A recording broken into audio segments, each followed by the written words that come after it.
Hi everyone, for Today Sur, I'm Regan Devines in Caracas, Venezuela. We are happy to have you here with us. We begin our newscast with the President of Mexico, Enrique Peña Nieto, who has cancelled his presence at the annual meeting of the 300 most influential leaders in Mexico. He has instead called his security cabinet in order to prepare his next meeting with the parents of the 43 students who disappeared a year ago in Ayotzinapa.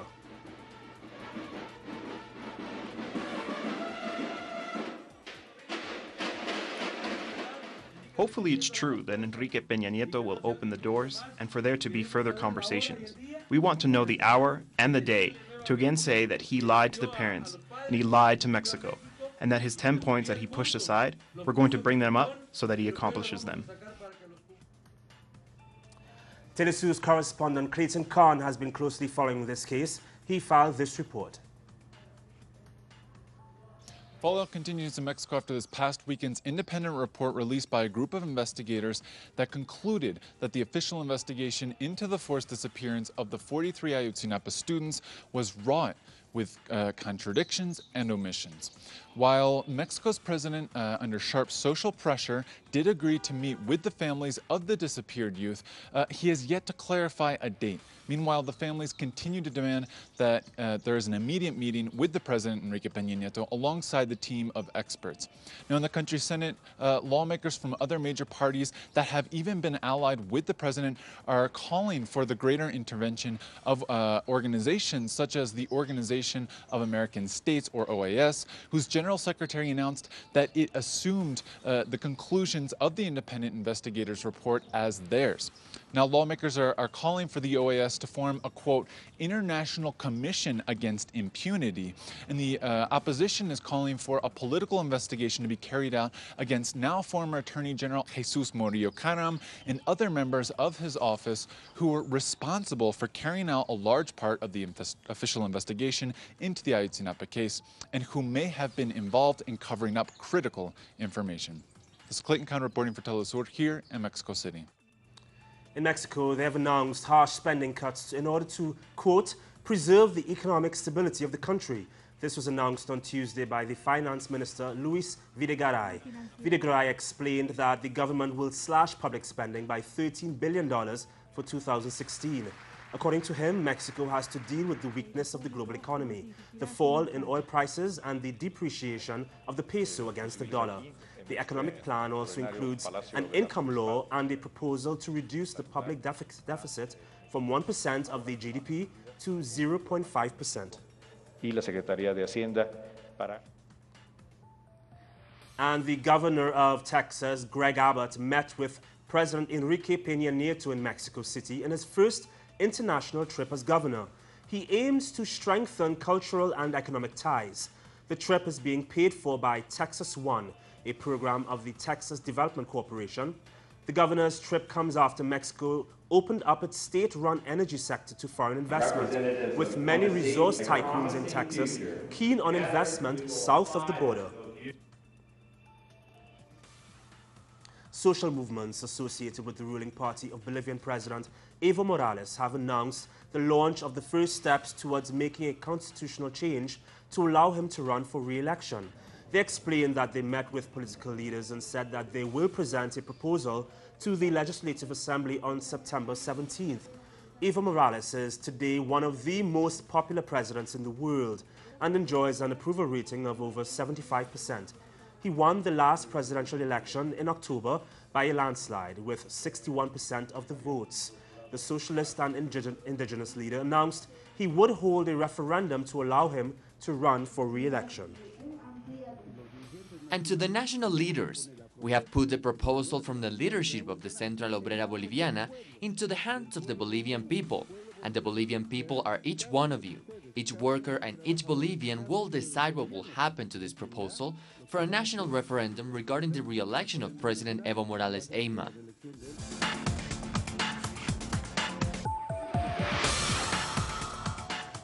A committee of the Venezuelan parliament will meet today in the state of Zulia to discuss the state of exception, which was decreed by President Nicolas Maduro, which was expanded to 3 other municipalities. The government of Maduro is keeping the state of emergency and the border closure in Táchira and Zulia states. in order to regain legality at the border. Vice President Jorge Arias said on Tuesday that next week his country will host an international seminar on the situation of Colombians in Venezuela and the protection of their human rights. During a ceremony to present reports about the People's Liberation Operation taking place on the border with Colombia, Arias said the event is backed by the National Council for Human Rights.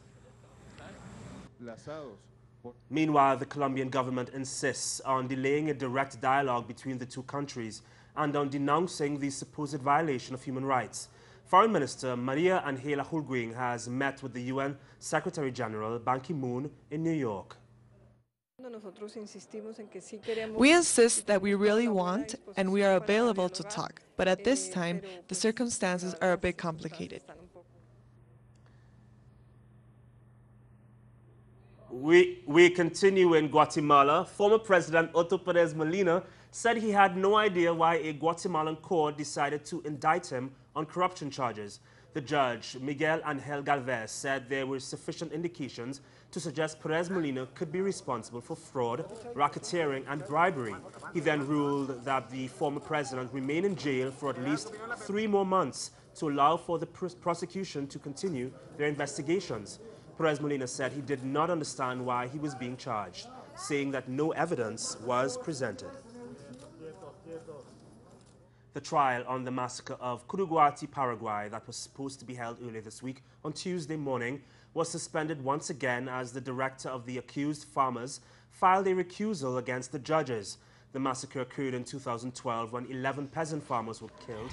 These are deaths that were never investigated, despite indications that at least 9 of the farmers were executed by police officers during the eviction of landless farmers occupying private property in Curuguati. The massacre prompted a chain of events resulting in the impeachment and removal of then-President Fernando Lugo, which neighboring countries described as a coup. We move to Argentina now, where in order to preserve the employment rate and to create jobs, the government has put out special benefits for small businesses. From Buenos Aires, our correspondent Loriane Ponce with those details. In the context of an ongoing international economic crisis, Argentina is looking for new and effective ways to preserve and create jobs. To achieve this goal, the Argentine government seeks to protect the country's biggest employer, small businesses like the bar that Rodrigo and his brother run in Buenos Aires since 2010, in which they have 3 other employees. My brother and I spend a lot of time here. We take orders, and that is really good for us, because running our own place makes you put a special effort in it, and people notice that. That's why they usually come back. It is also difficult to have less resources than bigger businesses, but it is also a matter of time and patience.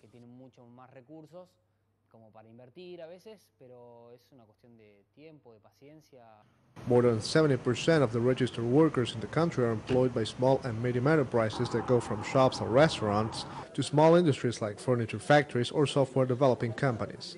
Work stability is also higher in this sector than in big multinational companies. I believe this business model is better for both the employer and the employee. This generates an excellent working environment where everyone pulls in the same direction. Argentina's economy minister, Axel Kicillof, has recently announced several measures aimed at working to help this sector, like financial aid by the National Values Commission and a special defender's office for SMEs. These initiatives have been praised by leaders of trade associations like the Assembly of Small and Medium Enterprises. Small and medium enterprises are very important actors. We estimate around 1 million small and medium enterprises in Argentina's manufacturing sector, and they are the ones that create jobs, so any improvement in demand will have an effect on employment as well. With these initiatives, Argentina seeks to strengthen the base of the economic pyramid in a global context in which neoliberal measures like bailing out big banks do not seem to be the way to provide working families. Laureano Ponce, Telesur, Buenos Aires.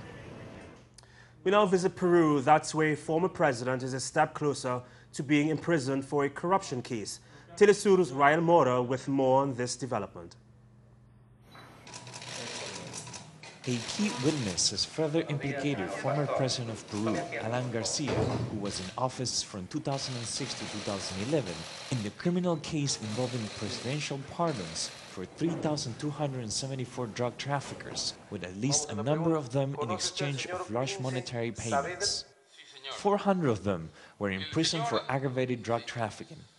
The witness who served as Minister of Justice for Garcia was his close ally until he was arrested for a different influence peddling case. The President of the Republic and his advisors review again each one of the records. Finally, the President, in accordance with the constitutional terms, decided which one of the cases proceeded to receive the presidential pardon, and what would that mean? Juan Pari is a congressman who serves in the commission investigating cases of corruption during Alan Garcia's government.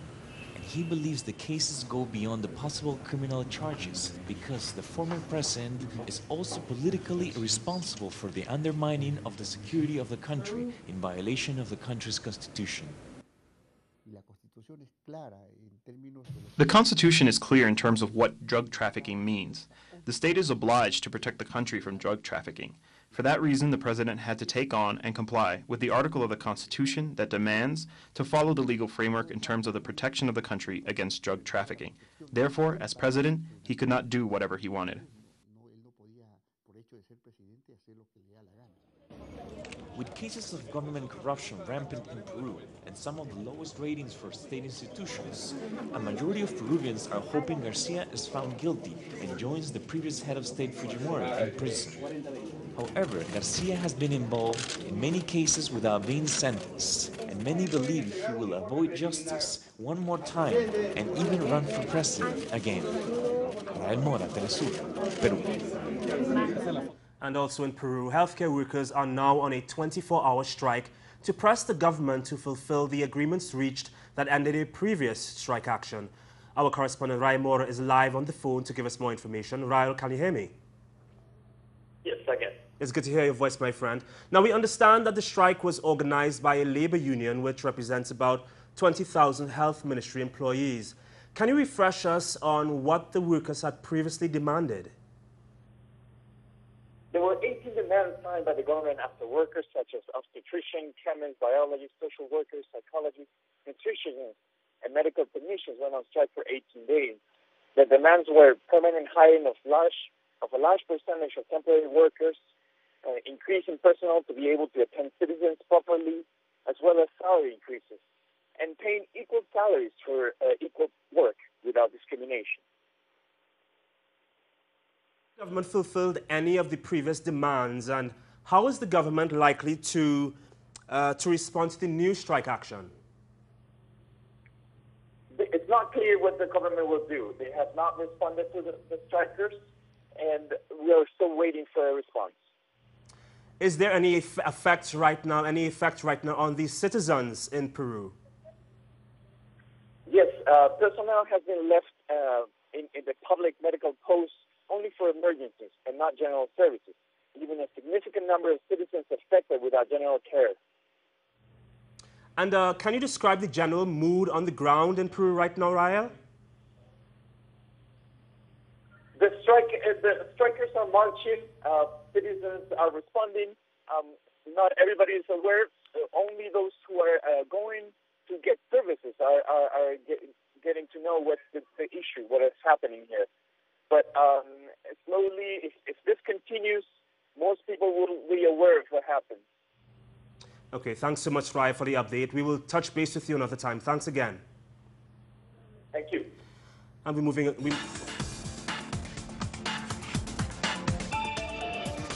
Another twist in the current migrant saga facing Europe, as reports have surfaced that some people have been purchasing fake Syrian passports in an effort to attain asylum. There have also been reports that persons of other nationalities are discarding their passports before being registered. Border police have claimed that they found passports buried in bushes just meters away from Serbia's border with Hungary. While addressing Parliament, German Chancellor Angela Merkel said that refugees who are in pursuit of a better life would not be able to stay. Those who are not fleeing political persecution or war but are coming to us out of economic need will not be able to stay in Germany, as difficult as their personal lives may be.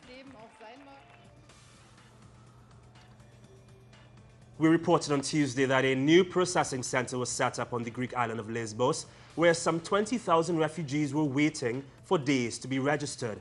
The refugees faced squalid conditions on the island while they waited and also claimed that they were treated badly there.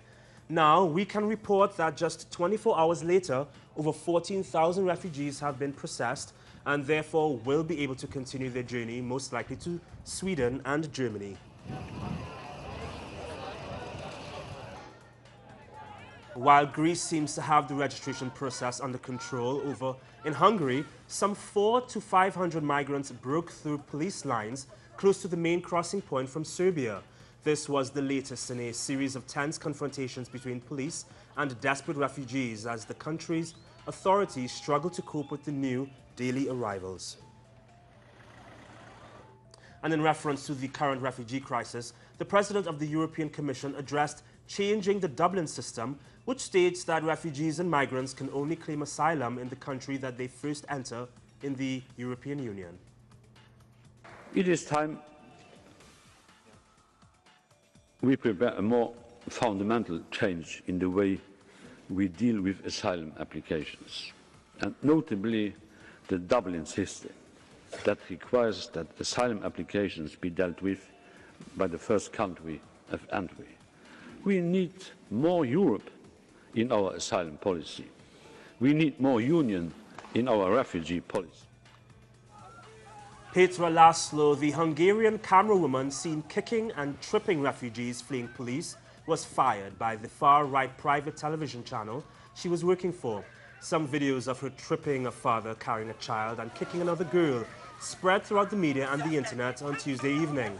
Hungary's right-wing government has taken a hard line against refugees and has portrayed them as a threat to European prosperity.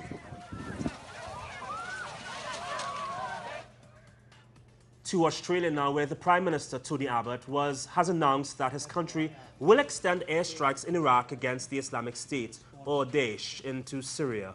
Abbott's decision comes in response to a formal request from Washington. The Prime Minister said that Daesh cannot be defeated in Iraq if it is not defeated in Syria as well.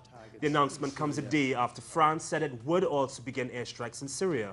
The chief of Australia's Defence Force, Mark Binskin, said he expected airstrikes in Syria to begin this week. I emphasise that the Palestine Liberation Organization will be holding internal elections soon.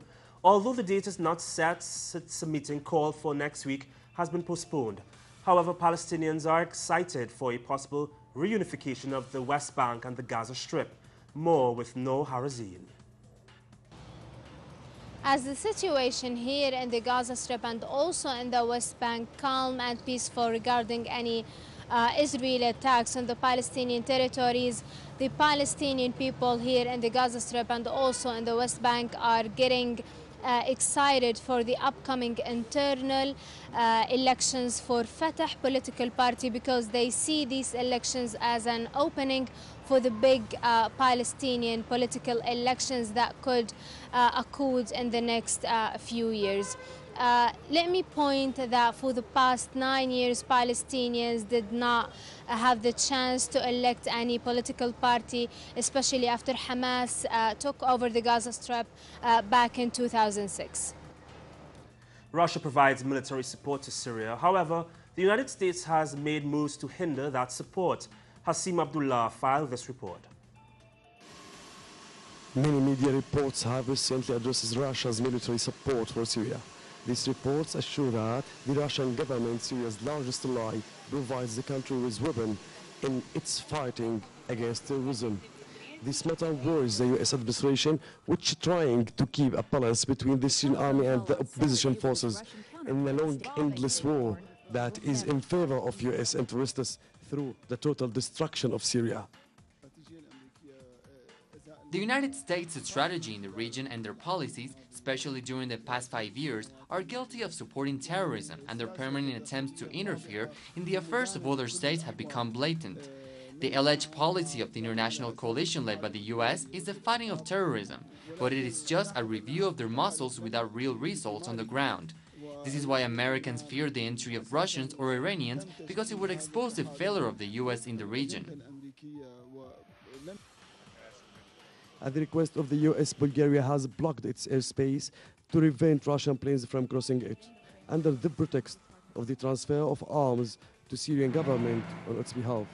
Russia responded that the air bridge to Syria will continue until September 24th, and they changed the flight path so that planes cross over Iran on their way to Syria, noting that these planes carrying humanitarian aid shipments to the country. Today we are witnessing the emergence of a new global axis. Russia, Iran, Venezuela, and other countries have begun to stand in the face of global arrogance, especially Russia, which is an important ally of President Bashar al-Assad. They are showing their support for the Syrian people and stand by their side to face the US and its allies. In the same context, France has announced that it will start bombing on ISIS terrorists, as Britain launched reconnaissance planes over the Syrian territory. At the same time, Turkish military officials said that they started a limited ground operation in northern of Iraq against the PKK. Hazm Abdullah, Telesur, Damascus, Syria.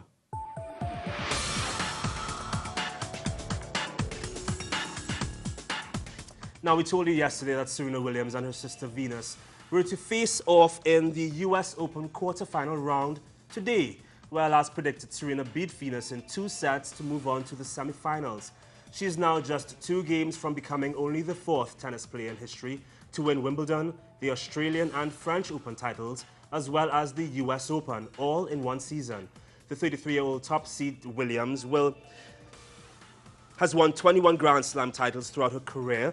Her next match is against unseeded Italian Roberta Vinci. A film set in the South Pacific island of Vanuatu, where genuine tribe members were cast, premiered Tuesday at the Venice Film Festival.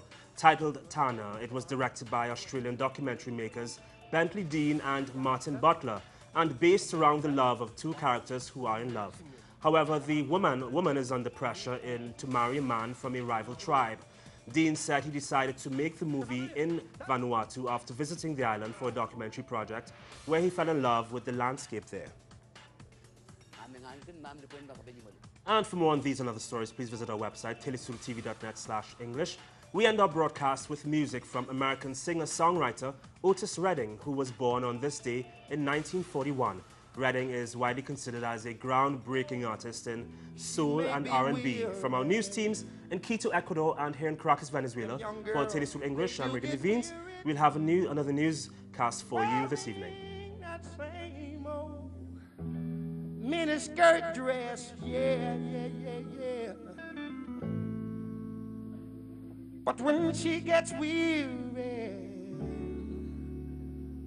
you try your little tenderness, yeah.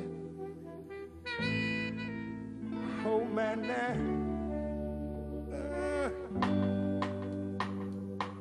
now I know she's waiting, just anticipating for things that she'll never